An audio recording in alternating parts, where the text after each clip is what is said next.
Hi കൂട്ടുകാരെ, പുതിയൊരു വീഡിയോയിലേക്ക് സ്വാഗതം. ഇന്ന് നമ്മൾ ധനുഷ്കോടി എന്നൊരു നഗരത്തിൻ്റെ ചരിത്രമാണ് നോക്കാൻ പോകുന്നത്. ധനുഷ്കോടിയുടെ ചരിത്രം പ്രധാനമായിട്ടും 2 ഭാഗങ്ങളായിട്ട് തിരിച്ചിട്ടുണ്ട്. അതിലാദ്യത്തേത് പുരാണവുമായിട്ട് ബന്ധപ്പെട്ടതാണ്. അത് നമുക്ക് എന്താണെന്ന് നോക്കാം.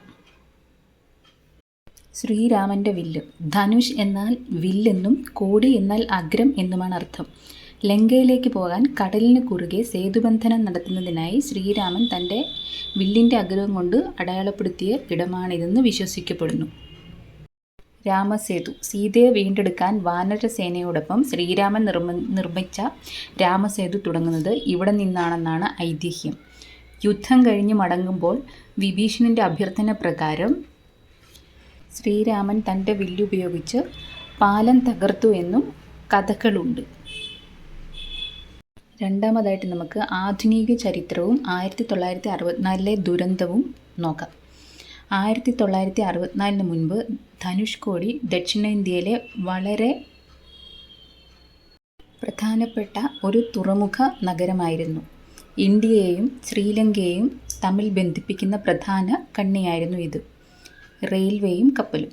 ചെന്നൈയിൽ നിന്ന് ധനുഷ്കോടിയിലേക്ക് ബോട്ട് മെയിൽ എന്ന ട്രെയിൻ സർവീസ് ഉണ്ടായിരുന്നു. അവിടെ നിന്ന് കപ്പൽ മാർഗം ശ്രീലങ്കയിലെ തലൈമന്നാർ ഭാഗത്തേക്ക് ആളുകൾ യാത്ര ചെയ്തിരുന്നു. Railway station, post office, customs office, സ്കൂളുകൾ, പള്ളി, ക്ഷേത്രങ്ങൾ എന്നിവയൊക്കെ അവിടെ ഉണ്ടായിരുന്നു. 1964 ഡിസംബർ 23 ആ വിനാശകരമായ രാത്രി. ചുഴലിക്കാറ്റ്. 1964 ഡിസംബർ 22, 23 തീയതികളിൽ ആഞ്ഞടിച്ച അതിശക്തമായ ചുഴലിക്കാറ്റിൽ നഗരം പൂർണ്ണമായും തകർന്നു. ഏകദേശം 20 അടിയിലധികം ഉയരത്തിൽ തിരമാലകൾ ആഞ്ഞടിച്ചു. ട്രെയിൻ ദുരന്തം. പാമ്പൻ പാലത്തിൽ നിന്ന് ധനുഷ്കോടിയിലേക്ക് വരികയായിരുന്ന പാമ്പൻ ധനുഷ്കോടി പാസഞ്ചർ ട്രെയിൻ മുഴുവനായി കടലെടുത്തു.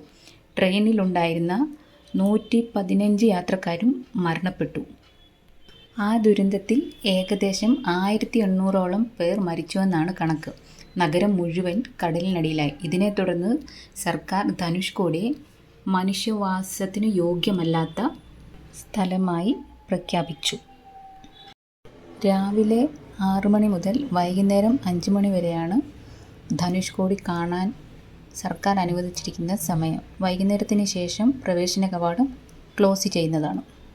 വീഡിയോ എല്ലാവർക്കും ഇഷ്ടമായെന്ന് വിചാരിക്കുന്നു. മറ്റൊരു വീഡിയോയുമായി വീണ്ടും വരാം. ടാറ്റാ.